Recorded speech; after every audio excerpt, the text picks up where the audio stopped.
Ever wonder what it takes to live a life creatively? So do we. That's why we're here, to find out what clever people do to succeed in the arts, business, and education.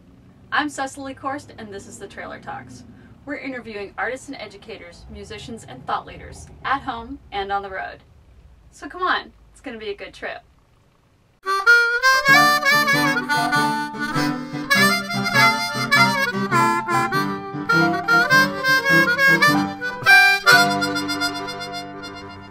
Hey, welcome to the trailer. Come on in. Today, we're not in the trailer, but hanging out with Laurence Fuller in his apartment. He's an actor from Australia, and we're talking about his creative life. You going, missus? Right Shank's pony. Yeah, what's that? It's American for walking. What should I call you then? My name is Mercy. How should the word sound? Mercy. Say your name. Declan. Neil. Newman. I got mine. You got yours. You know, I wish I was smart like you. You're St. Joe. I first wanted to be a performer when I was 9 years old. I mean, my mum was in the arts, my mum was an artist, my stepdad was an art critic, so it was kind of like, you know, you're going to be in the arts, right? But it was just finding that performance was the thing for me. When my mum took me to Michael Jackson concert, the Michael Jackson history tour, and just the way that he moved that audience of about 60,000 people, and there were people like crying and screaming with emotion and like falling all over the place, but there was like a euphoria to it and like a collective oneness, and he was directing the whole thing. I was like, I want to do that, you know. And so then I started singing and dancing, and then I realized that singing and dancing wasn't for me because I couldn't sing or dance, but an acting class came to that dance studio one day, and I kind of did the exercises, and I was like, this is pretty fun. And then everyone looked at me and went, you should do that instead. So I did. I went to the Australian Theatre for Young People at 10 years old, and my first role was playing David Attenborough in like a skit, and then it went on from there. And then I did Brecht and Shakespeare and all this stuff throughout. When I was still going through high school, I was doing amateur theatre, and then I wanted to go to England to train because NIDA wouldn't have me, which is a school in Australia, and I kind of had this idea of being a classical British actor. I thought there was something noble in that, and to do the classics and to, you know, be a great actor, you know, like they did, like Richard Burton or whatever. And then I went through the whole classical training in England, and I gained so much knowledge from it. And then coming out the other side of it, I realized that there was so much more complexity in the contemporary psychological technique of acting that has derived from the method, has derived from Lee Strasberg's teachings. I currently study with Ivana Chalik, and it's like, yes, this is where I want to be, you know, in my creative thinking. From that, I kind of got picked up by my manager, and then made the transition to Hollywood, which has been a lot of fun. Because I love cinema, and despite all the other stuff that goes on, which seems superficial, you can still, as a true creative person, find the gems in filmmakers, like real filmmakers and real actors and real artists that are out here, and you just navigate the other stuff and don't really worry about it too much, like the business stuff that people get wrapped up in. What do you see as success in your future? Success in my future is just making movies that I care about and that touch other people, and just making a living out of that. You know, that's good. So the grand famous plan is that something you would search for? Well, that just comes and goes. It's just, you know, I live with a guy who's on Glee at the moment. And I mean, his life was whole turned around. It was really turned around. He actually had a similar journey to me. And then just a couple months ago, he booked Glee, and now he's got like all these fans writing to him, and like people making fan art of him and Kurt on the show, like making out, and like got all this fan literature and all this crazy stuff that's happening to him. And I'm kind of watching it going, all right, so that's what it would be like. Okay. And it looks just. It looks fine, like it doesn't, it's like, I see the purpose of it in the industry. I understand why it's there, because you can make money from famous people. And I get that. And, you know, if that happens, then fine. I can do bigger projects or whatever. But like, to try and strive to achieve that would just be pointless, because I've seen what it is, and it's really not that big a deal. It's, you know, if you're going after that, you're going to be disappointed when you get it, if you do ever get it, because there's nothing there. It's just kind of like weird people writing to you on the internet. That's kind of all it is. So what's the most difficult thing that you've had to do so far? I get together projects as well. Like, I get together from the ground, develop projects, and that's the most difficult thing. I mean, the getting rejected from auditions thing, it's just something you get used to. But when you're getting together a project, this is why I really empathize with filmmakers. When you're getting together a project, pulling all these things, putting every single day into it for months, and then one thing can just make you go away. And that's devastating.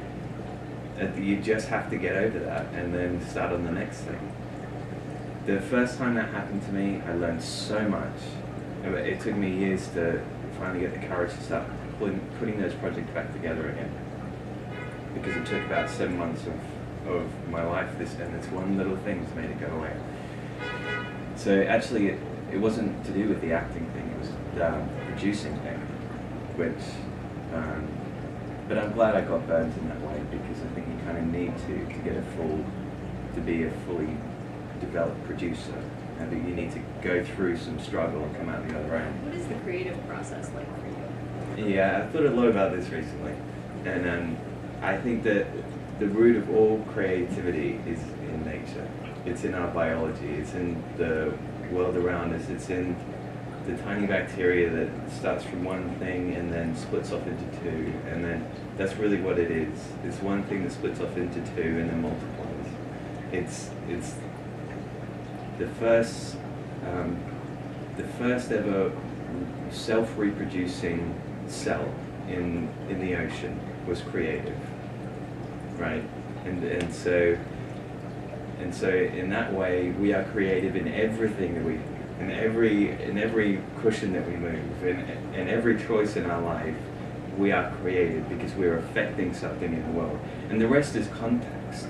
The rest is just context. The rest is like the way you present that. You know, do you present that in a film or in writing, or do you present that in a performance, or the rest is form and context.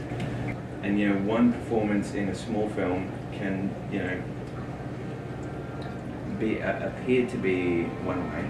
It can appear to be noble in some forms and just like a small little indie thing, and then a performance in a big film can appear to the world to be Oscar-winning, right? And that's all just context. So, but everything we do on a daily basis is creative. That's the root of it all.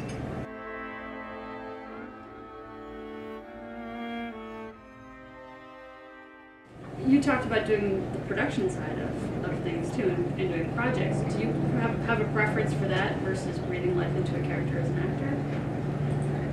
I get together projects so that I can act in the roles that I really want to do.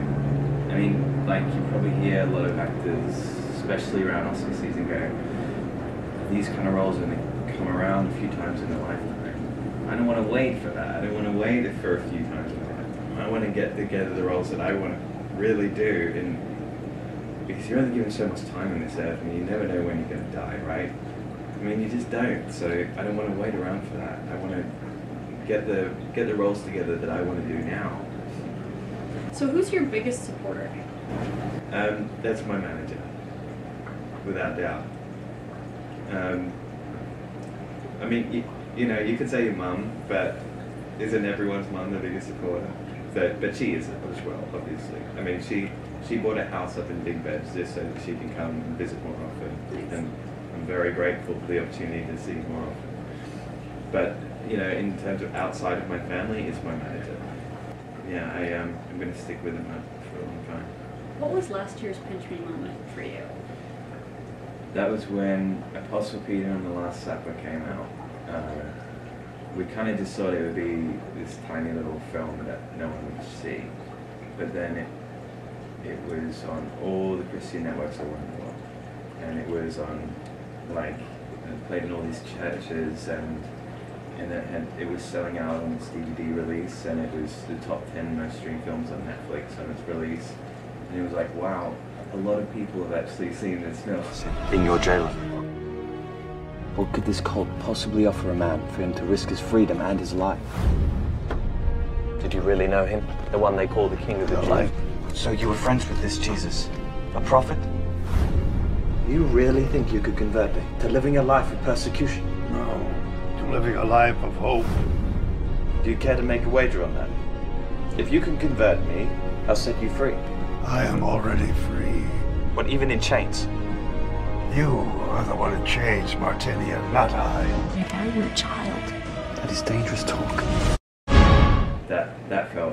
That was pretty great to know that I'd done something that people had actually watched. What was the greatest part of working that project? The greatest part of watching that project was watching Robert Loja. And on set, with all this stuff going on around, and he was, he was he didn't quite know the lines and stuff, and he didn't, it didn't look like it was coming together on screen, and I was like, oh my god, this movie's going to be terrible, right? But then I saw the film back, and I was like, he knew exactly what he was doing. He's great in the movie, and so that lesson for me was, like, all this stuff that's happening on a film set is so unimportant. What matters is what right here is this moment right there, and they can edit around the other stuff. So the malleability of film is what I learned on that set, and not to be too tight with it. It's not theatre. It's you can throw it away. It's more flexible than theatre. That's what I learned. What's the easiest part of what you do? Oh, the easiest part is getting the job and doing it. That's the fun bit, I mean, the hard bit is trying to get the job, and the easy bit is doing it. What advice do you have for other people living a creative life? Believe in yourself, because any kind of self-criticism is just going to stop what you have to give as an artist. Any time you're kind of going, should I do that? I'm not sure if that's good enough, or someone's going to criticize me for that. That's holding back what you have to, your human touch. Whatever that is, that human touch is the masterpiece that is going to, change your life. So don't hold back. That was a peek inside of Laurence Fuller's life and journey. You can find out more about Laurence on IMDb, YouTube, and at his website, lawrencefuller.com. While you're out surfing, check out our website at thetrailertalks.com. I'm Cecily Korst. Join us for the next road trip.